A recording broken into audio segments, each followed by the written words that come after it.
রত্না, ভাবি কি করতেছো? ভাবি জানো একটা না নিউজ দেখলাম। নিউজ দেখছো? কি নিউজ?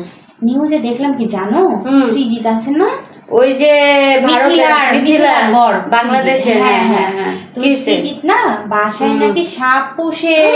ও মাই গড, সাপ নিয়েই নাকি সয়। তাহলে মিথিলার কি হবে বলো তো ভাবি? তাই তো, এই মেয়েটার কি হবে? কি হবে বলো তো?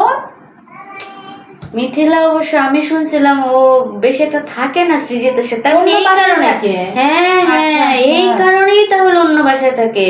আমি বুঝলাম না ভাবি, সৃজিত কেন সাপ পোষে বলো তো? এখানে তো একটা বুদ্ধি, সৃজিতের তো সেই বুদ্ধি তাহলে।